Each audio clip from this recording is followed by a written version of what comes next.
सर्वांना नमस्कार. स्वागत आहे आपलं मराठी चातुर्य कथा या यूट्यूब चॅनलवर.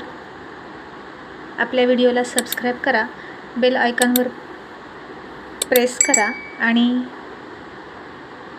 आनंद घ्या कथांचा. भाग 140 मिलन अभी आधा अधूरा आहे. रोहितला कळालं की राणी कुठे आहे आणि त्यानं फोन करून सांगितलं की तिला पटकन ॲम्ब्युलन्समध्ये बसवा आणि ती ॲम्ब्युलन्स एमर्जन्सी केस म्हणून खूप वेगात माझ्यापर्यंत आली पाहिजे. आणि तिला ॲम्ब्युलन्समध्ये बसवली. गाडी रोहितच्या दिशेनं निघाली आणि तिला कळत नव्हतं की मला एकटीलाच कुठे घेऊन निघाले आहेत. आणि गाडी आता खूप फास्ट होती. रस्त्यातली इतर वाहनंसुद्धा बाजूला सरकत होती आणि ॲम्ब्युलन्सला सगळ्यात आधी रस्ता द्यायचा असतो ना, त्यामुळे त्या ॲम्ब्युलन्सला कुठेच थांबण्याची आवश्यकता पडली नाही. खूपच एमर्जन्सी आहे म्हणून ॲम्ब्युलन्स खूपच घाईघाईत निघाली आहे असं वाटत होतं. त्यामुळे सगळा रस्ता मोकळा होता. आणि आतमध्ये राणी, मला कुठे घेऊन निघालात, मला सोडा, कोण आहात तुम्ही, असं म्हणून ओरडत होती. कारण राणी घाबरली होती. तिलाही नंतर रोहितला फोन करावा, घरी फोन करावा असं वाटत होतं, पण सध्या सगळे फोन नंबर फोनमध्ये सेव्ह असल्यामुळे एकही नंबर पाठ नव्हता. त्यामुळे ती शांतच बसली होती. आणि आता साधारण 120च्या स्पीडनं ॲम्ब्युलन्स सुरू होती आणि एके ठिकाणी येऊन ती थांबली. आणि राणीचं धडधड करणारं हृदय जागेवर बसलं. आणि दरवाजा उघडा म्हणून राणी ओरडली. मला कुठे घेऊन आलात असं म्हणून ती ओरडत होती. आणि अचानक दरवाजा उघडला आणि तिनं समोर बघितलं. तिच्याकडे खूप रागात रोखून बघणारा रोहित तिला दिसला. आणि राणी त्याला बघून चकित झाली. तिने आजूबाजूला बघितलं तर ती तिच्या परिसरात आहे असं तिला वाटलं. आणि ती म्हणाली, सर तुम्ही इथे कसे आलात? तुम्ही मुंबईवरून कधी आलात? आणि रोहित रागात म्हणाला, मी इथे नाही आलो, तू इथे आली आहेस. मी इथेच आहे पहिल्यापासून, पण तूच कुठं भटतेस तेच कळत नव्हतं. आणि आपली ॲनिव्हर्सरीची पार्टी असताना तू कुठे भटकत होतीस? राणी आता खाली उतरली आणि म्हणाली, अहो सर, तो मनोज. तसं रोहितनं तिच्या खाडकन कानाखाली दिली. आणि टिंगू पुढे आला आणि म्हणाला, रोहित जरा सांभाळून. आणि रोहितनं टिंगूला सांगितलं, मागे सरक, तू मध्ये पडू नकोस. ही इथे नव्हती, कुठे गेली होती हे माहीत नाही. माझा जीव किती कासावीस झाला होता तुला माहीत आहे ना टिंगू. मग माझं इतकं रागावणं साहजिक आहे की नाही तूच सांग. तिच्या काळजीने माझा जीव जाण्याची वेळ आली होती. आणि ही कुठे सापडली तर 120 किलोमीटर दूर तिच्या मित्रासोबत. आणि काय करत होती तर त्याचं डोकं मांडीवर घेऊन बसली होती. खूपच लागलंय ना गं त्याला, म्हणून हिचा जीव कासावीस झाला होता. पण आपलं एक कुटुंब आहे, आपलं नवरा आहे याची हिला काहीच पडली नव्हती. अशा शेलक्या भाषेत रोहितनं तिच्यावर जाळ काढायला सुरुवात केला. आणि टिंगू म्हणाला, खरं आहे तुझं, तू किती काळजीत होता हे बघितलंय मी. आणि वहिनी तुम्ही तरी, अहो रडला तो तुमच्या काळजीत. मग तो आता जे वागतो ते सहन करा प्लीज. आणि राणी गाल पकडून रडायला लागली. तिच्याकडेही बोलायला शब्द नव्हते, कारण आता रोहितचा अवतारच असा होता की हँडसम दिसणारा रोहित खूप उग्र रूप धारण केलेल्या वीरभद्रासारखा दिसत होता. आणि त्याची अवस्था ती समजून घेत होती, पण माझी अवस्था त्यांनी समजून घ्यावी असं तिला वाटलं. आणि राणी रडत म्हणाली, सर ऐकून तरी घ्या. अहो मनोजचा ॲक्सिडेंट झाला माझ्यासमोर, त्याला खूप लागलं आणि म्हणून मी त्याच्यासोबत त्याला हॉस्पिटलमध्ये घेऊन गेले. माझं काही चुकलं का सर? मी त्याची मदत केली तर? सांगा ना भाऊजी, माझं काही चुकलं का? अहो एखाद्याची मदत करणं चूक आहे का? आणि आता टिंगू गप्प बसला. दोघेही आपल्या आपल्या ठिकाणी योग्य होते आणि तिसऱ्या व्यक्तीनं काय बोलावं, त्या दोघांनीच एकमेकांना समजून घेणं गरजेचं होतं असं त्याला वाटलं. आणि रोहित खूप रागात म्हणाला, हो तुझं चुकलं, तू घरच्यांना सांगून जायला हवं होतं, तू ते केलं नाहीस, हे तुझं चुकलं. तू कुठे गेलीस म्हणून आमचा जीव कासावीस झाला मागचे 2-3 तास. तुला याची काही कल्पना आहे की आमच्या डोक्यात काय काय येत होतं? आता इथे येताना घाबरली होतीस ना? तसंच तुला कुणी किडनॅप केलं असतं खंडणी उकळण्यासाठी, तुला मारून फेकली असती. तुला मारून फेकली का? तुझ्यावर बलात्कार करून तुझा फायदा घेऊन तुझे तुकडे तुकडे करून कुणी जंगलात फेकली का? असे एक ना अनेक विचार डोक्यात येत होते. मूर्ख मुली, असं रोहित तिच्या हाताला पकडून दात ओठ खात खूप रागात म्हणाला. आणि राणी घाबरून थरथर कापत होती. आणि ती रडत रडत म्हणाली, सर सॉरी, पण मला नव्हतं माहीत पार्टीविषयी काहीच. आणि रोहित म्हणाला, मूर्ख मुली, तुझ्यासाठी सरप्राईज होतं, पण तू सगळ्या सरप्राईजचं मातेरं केलं. आणि तुला तुझ्या नवऱ्यापेक्षा, तुझ्या घरच्यांपेक्षा तुझा मित्रासोबत असणं गरजेचं वाटलं का? त्याचा ॲक्सिडेंट झाला होता तर कुणाला तरी सांगायचं, दुसरं कोणीही त्याच्यासोबत गेलं असतं. तूच पळायची काय गरज होती? राणी म्हणाली, मग कोण त्याच्यासोबत जाणार? त्यावेळी मला काही सुचलं नाही. मी खूप वेळ रस्त्यावर मदत मागत होते आणि खूप उशिरानं मदत मिळाली सर. आणि जर तो वेळेवर हॉस्पिटलमध्ये गेला नसता आणि त्याचा जीव गेला असता तर आपल्या ॲनिव्हर्सरीपेक्षा त्याचा जीव महत्त्वाचा नाही का सर? आता रोहितलाही ते कळत होतं, मूर्ख नव्हता तो आणि इतका सेल्फिशसुद्धा नव्हता. अशावेळी शत्रूसुद्धा मदत करतो. मग मित्र म्हणून तिनं मैत्री निभावली तर यात काही चुकीचं नाही, पण तिनं सांगून जायला हवं होतं आणि कुणालाच त्रास झाला नसता, इतकं त्याला कळत होतं. आणि ती म्हणाली, सर सॉरी. आणि त्यानं पटकन तिचं ऐकून न घेता तिच्या हाताला पकडलं आणि गाडीमध्ये ढकलली. तसाच पटकन घरी गेला आणि तिला बेडरूममध्ये फरफटत नेली आणि बेडवर ढकलून म्हणाला, चल पटकन चेंज कर आणि चल. आणि जी काही माझ्या घराची अब्रू जायची राहिली आहे ती वाचव. आज तुझ्यामुळे पार्टी कॅन्सल करायची वेळ आली होती. माझं चुकलं, उगीचच हे सगळं अरेंज करत बसलो आणि तुला सरप्राईज देण्याचं ठरवलं. तू त्या लायकीचीच नाही. आणि आता रोहितने तिच्यासाठी मुंबईवरून खास ॲनिव्हर्सरीसाठी कपडेसुद्धा आणले होते. तेही तिला देऊ वाटले नाहीत. ते कपडे गाडीतच होते आणि घरच्या आधीच्याच कपड्यावर राणी रडत रडत तयार झाली. थोडासाच मेकअप केला आणि त्याच्या हाताचे गालावर उमटलेले व्रण ती झाकण्याचा प्रयत्न करत होती. आणि रोहितनेही साधेच कपडे घातले. तो तर नेहमीच साधा असतो, पण आज खूप हौसानं स्वतःसाठी सुद्धा सूट आणला होता. त्याला राणीसोबत सगळं करू वाटायचं, पण आता तोही सूट त्याच्या नशिबात नव्हता. आणि तो बाहेर गेला. ती गुपचूप त्याच्या मागे गेली आणि त्याच्या शेजारी गाडीत बसली. त्यानं खूप रागात गाडी स्टार्ट केली आणि खूप वेगानं गाडी चालवण्याची सुरुवात केली. राणी घाबरून म्हणाली, सर हळू गाडी चालवा ना, मला भीती वाटते. आणि तो रागात म्हणाला, आधीच उशीर झालाय, आता तुला भीती वाटते का? आणि मागचे 3-4 तास आम्ही जे भोगले ते काय होतं? तू कुठे आमची मस्करी केलेली होती का ती? राणी गप्प बसली.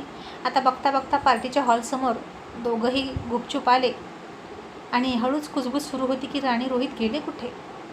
आणि मल्हाररावांवरही पहिल्यांदाच अशी नामुष्की आली होती. मग रोहित राणी पोहोचले. गाडी थांबली आणि रोहित तिला न बघता म्हणाला, डोळे पुस, तुझ्या अश्रूंचं प्रदर्शन मांडू नको पार्टीत, आणि थोडीशी स्माईल कर आणि चल पार्टीत. तसं तिनं डोळे पुसले आणि आवंडा गिळून त्याच्यासोबत आली. रोहितने तिचा हात घट्ट पकडला. तिला खूप दुखायचं, पण प्रत्येक ठिकाणी तो तसाच हात घट्ट पकडून राग व्यक्त करायचा आणि ओढायचा. तसं तिच्या डोळ्यात पाणी यायचं, पण ती पाणी अडवायची आणि त्याच्या मागं फिरायची. लोकांना वाटायचं रोहित राणीवर कितीही प्रेम करतोय, तिचा हातच सोडेना.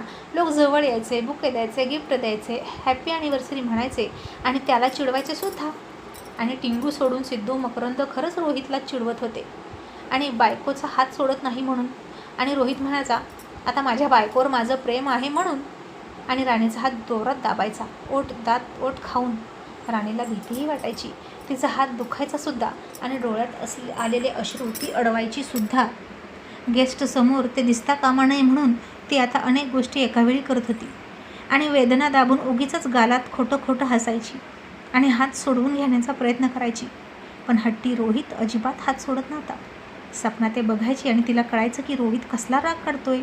आणि ती राहुलला म्हणाली, राहुल बघा ना भाऊजी राणीला कसे करतात. तिच्या हातातली बांगडी रुतली आहे तिच्या हाताला, तिचा हात लाल झाले. तुम्ही प्लीज भाऊजींना राग आवरायला सांगा ना. राहुल म्हणाला, माहीत नाही तो माझं तरी कितपत ऐकेल. सपना तो असाच आहे, एकदा चिडला की कुणाचंच ऐकत नाही. आणि सपनालाच राणीची काळजी वाटायला लागली आणि उगीच आपण रोहितच्या हँडसमपणाला बोलून त्याच्या मागे लागलो होतो. सॉफ्ट मनाचे असलेले राहुल कितीतरी चांगले, पण हा रोहित परवडत नाही असं तिलाही वाटलं. कारण रोहितसारखा नवरा सांभाळणं सोपं नसतं. अशी मुलं दिसायला लांबून छान दिसतात, पण रोज यांच्यासोबत राहिल्यावर खरं रूप कळतं आणि दुरून डोंगर साजरे असं तिलाही वाटलं. मग आता सपनाच मुद्दाम गेली आणि राणीला म्हणाली, राणी अगं इकडे येतेस का, माझं तुझ्याकडे थोडं काम आहे. असं म्हणून सपनाला रोहितपासून राणीची थोडीशी सुटका करायची होती. पण लगेच रोहित म्हणाला, नाही, आम्हाला लोक शुभेच्छा द्यायला येतात, राणी इथून हलणार नाही. वहिनी तुम्ही तुमचं काम सोनमला सांगा. आणि सपनाचा नाईलाज झाला, ती परत गेली. रोहित राणीला स्वतःपासून हलू देतच नव्हता. आणि आता सपनाने सोनमला सांगितलं आणि सोनमनं जानकीला सांगितलं. जानकीलाही राणीची अवस्था बघू वाटत नव्हती, पण आता ती सुद्धा रोहितसमोर बोलायला घाबरत होती. आणि एकदाची शुभेच्छांची बरसात संपली. रोहितनं तिचा हात सोडला तशी राणी पटकन पडद्याच्या मागे गेली. तशीच तिकडून वॉशरूममध्ये जाऊन रडायला लागली. तिने तिचा हात बघितला तर खूप लाल झाला होता आणि मग पुन्हा थोड्या वेळाने तोंड वगैरे धुवून त्याच्या शेजारी येऊन हसत उभा राहिली. कुणी विचारायचं, रोहित तुम्ही पार्टीमध्ये लेट का आलात? आणि रोहित म्हणायचा, आम्ही दोघेही थोडासा आमचा क्वालिटी टाईम स्पेंड करत होतो, फिरायला गेलो होतो, त्यातच थोडा उशीर लागला, सॉरी. आणि रोहित तिला म्हणायला, बघितलं, सगळे विचारतात की उशीर का झाला. मग त्यांना काय सांगू का माझी बायको गेली होती तिच्या मित्राच्या मागे? आणि राणी गप्प झाली. रोहित तिला कसाही बोलायचा, तिला अपमान वाटेल असं करायचा आणि मग लगेच केकही कट करायला घेतला. त्यानं तिच्याच हाताला घट्ट पकडून केक कापला आणि तिच्या तोंडात खूप रागात केक भरवला, जो तिच्या ओठांच्या बाहेरही लागला आणि राणी विचित्र दिसायला लागली. तिनंही त्याला केक भरवला आणि अशा प्रकारे त्यांची ॲनिव्हर्सरी खूप विचित्र प्रकारे साजरी झाली. पण आता साजरी होणं हे महत्त्वाचं. पण आता तरीही राणीला मनोजची काळजी वाटतच होती. त्यातच तिला घरी गेल्यावर रोहित तिचं काय करेल याची भीती वाटत होती. मनोजच्या घरी माहीत आहे का नाही कुणास ठाऊक की तो हॉस्पिटलमध्ये आहे, त्यांना कळवायला हवं होतं. पण आता त्याचं नावही काढणं तिच्यासाठी धोकादायक होतं. आणि मग सगळ्यांचं जेवण झालं. घरातले सगळे राणीला विचारत होते, अगं राणी तू होती तरी कुठे? आणि रोहित म्हणाला, इथे तिला कुणीच काही विचारू नका, आपण घरी बोलूया. मग सगळे जेवले, पण ज्यांची ॲनिव्हर्सरी होती ते दोघेही उपाशी राहिले. रोहित मुद्दाम म्हणायचा, मी राणीसोबत जेवणार आणि आपण दोघं जेवायचं आहे, तू थांब, आजचा आपला दिवस खूप स्पेशल आहे ना. पण जेवायला बसतच नव्हता. तिला भूक लागली होती पण काही खाता येईना आणि शेवटी त्यानं तिलाही जेवण करू दिलं नाही आणि तोही जेवला नाही. आणि सगळ्यांच्या गाड्या आता परत घरी निघाल्या. तसं राणीला भीती वाटायला लागली. त्याच्या शेजारी बसली होती आणि तो तिच्याकडे बघतही नव्हता. त्यानं ड्रायव्हरही घेतला नव्हता, कारण त्याला त्या दोघातलं भांडण ड्रायव्हर समोर आणायचं नव्हतं, म्हणून तो स्वतः ड्रायव्हिंग करत होता. आणि जसं घर आलं तसं घरी गेल्यानंतर तिला अपराध्यासारखं हॉलमध्ये उभा केली आणि तिला प्रश्न विचारायला सुरुवात केली. आता सगळं सांगून तर झालं होतंच आणि राणीसुद्धा खरं बोलली. ती खोटं कशाला बोलेल? आणि रोहित म्हणाला, तुझा फोन कुठे आहे? राणी म्हणाली, माझी पर्स गाडीपाशी होती, मला काहीच त्यानंतरचं माहीत नाही. रोशन म्हणाला, कदाचित वहिनीचा फोन चोरीला गेला असावा, त्यांची पर्सही चोरीला गेली असावी. अगं पण वहिनी, तू सांगून तरी जायचं ना. जानकी म्हणाली, हो गं राणी, आम्ही किती काळजीत होतो आणि तुम्ही दोघं आला नसता पार्टीमध्ये तर काय इज्जत राहिली असती आपली. राणी तिच्या लाल झालेल्या हाताकडे बघत म्हणाली, आई सॉरी, पण मला तेव्हा काहीच नाही सुचलं. माझ्यासमोर त्याचा ॲक्सिडेंट झाला आणि खूप रक्त गळत होतं आणि त्याच्या घरच्यांना काहीच माहिती नाही. प्लीज त्याच्या घरच्यांना तरी कळवा. मला तरी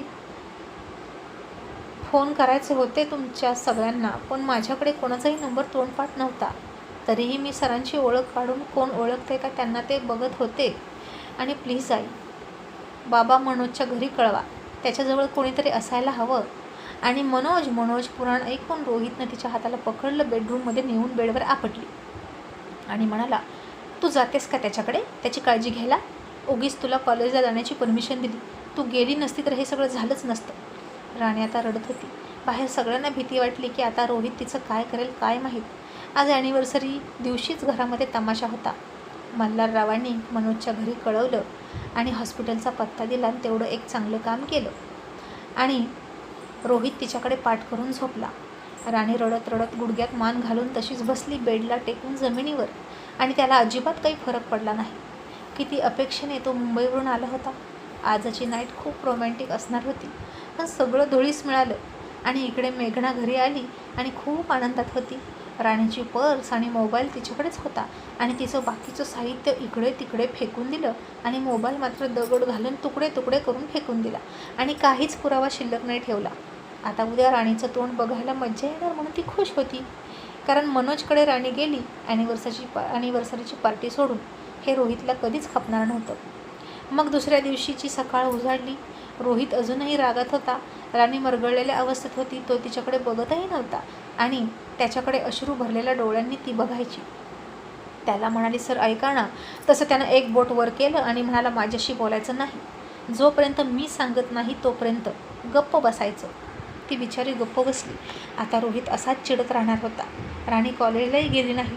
मग आता बेडरूममध्ये सगळं वातावरण तंग होतं. ती उठली की तो बसायचा, ती बसली की तो उठायचा, ती आत तो बाहेर, मग ती बाहेर आणि तो आत. चंद्रसूर्यासारखं दोघांचं सुरू होतं. एक उगवायचा, दुसरा मावळायचा. ज्यात त्या दोघांची कधीच भेट होत नाही तसे हे एकमेकांसमोर येत नव्हते. तो तिला काहीही काम सांगत नव्हता. जास्तीत जास्त बाहेर थांबायचा आणि घरी आला की राणीसमोर दिसलीच पाहिजे, नाहीतर तिचं काही खरं नव्हतं. आणि ती फक्त दिसली पाहिजे. तो तिचा वाराही लागून घेत नव्हता. डायनिंग टेबलवर तर सध्या हल्ली शांतताच होती. रोज डायनिंग टेबलवरची मस्करी करण्याची खास जागा होती. पण आता सगळं थांबलं होतं. रोहित तिनं वाढलेलं खातही नव्हता. आई तू मला वाढ असं म्हणायचा आणि राणीची अवस्था बघून सपना सोनमला वाईट वाटायचं. मग आता नाश्ता करून तो बाहेर निघाला आणि राणीनं त्याचा रुमाल, त्याचं घड्याळ उचललं आणि त्याला द्यायला गेली आणि तो तिला खोचकपणे म्हणाला, मित्राची काही चौकशी केलीस की नाही? अगं असंच कसं त्याला वाऱ्यावर सोडतेस? जा त्याच्याकडे जाऊन बघ. मूर्ख कुठली. आणि माझ्या वस्तूंना हात लावू नको. मला नाही आवडत माझ्या वस्तू उचललेल्या. आजपर्यंत मी कधीतरी तुला मागितलं का माझं घड्याळ, माझा रुमाल माझा मी घेतो ना, मग इथून पुढंसुद्धा माझं मी घेईन. आणि राणी रडत बाहेर आली. राहुलनं ते बघितलं आणि तिला म्हणाला, राणी अगं त्याच्या घड्याळाला हात नको लावू, त्याला नाही आवडत. बाकीच्या गोष्टी त्या खपवून घेऊ शकतो, पण त्याच्या घड्याळाला कोणी हात लावलं की त्याला आवडत नाही. तू काय, आम्ही हात लावलेलाही आवडत नाही त्याला. तो प्रेम करतोय आमच्यावर, पण त्याच्या काही गोष्टीत इंटरफेअर केलेल्या आवडत नाहीत. मग रोहित निघून गेला आणि राणी जानकीकडे गेली आणि म्हणाली, आई यांना सांगा ना माझ्याशी बोलायला. माझं काय चुकलं आहे का हो? तो मनोज आहे म्हणून हे चिडतात, पण त्याच्या जागी कोणीही असतं तर मी मदत केलीच असती ना. असं मरताना कशी बघू शकते मी, तुम्हीच सांगा. जानकी म्हणाली, तुझं काहीच नाही चुकलं राणी.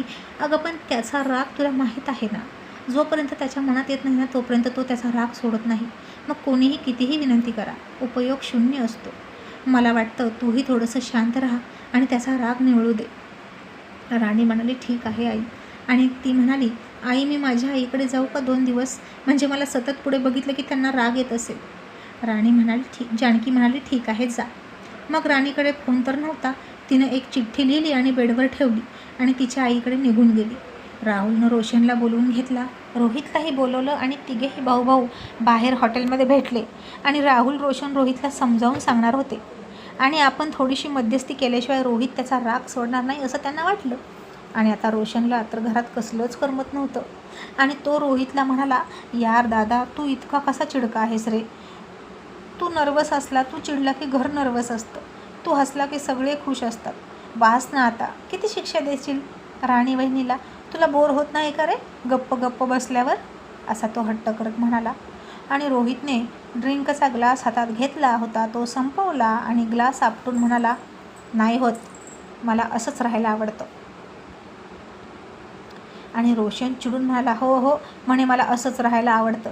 तुझ्यामुळे दुसऱ्यांना त्रास होतो त्याचं काय? आणि रोहित नशेत म्हणाला, कोणाला होतो त्रास? सांग ना, कोणाला त्रास होतो? मी तुम्हाला काही म्हणालो आहे का? तुम्ही खुश आहात ना तुमच्या आयुष्यात? तुमच्या बायका तुमच्यासोबत आहेत. मी चिडलो आहे माझ्या बायकोवर आणि आम्हा दोघात बोलण्याचा तुम्हाला अधिकार नाही. रोशन म्हणाला, मग दादा मी पुन्हा जाऊ का आसामला?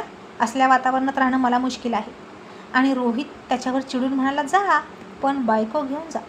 असं म्हणून रोहितनं त्या दोघांचाही पट्टा कटच करून टाकला. आणि तिनंच सांगितलं आहे का तुम्हाला दोघांना तिची चमचेगिरी करायला?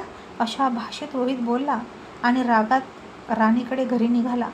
आणि राहुल त्याला समजावत म्हणाला, रोहित अरे असं काहीच नाही, राणीनं मला काहीच नाही सांगितलं, पण आपण फॅमिली आहोत, मग एकमेकांची काळजी तर केलीच पाहिजे ना.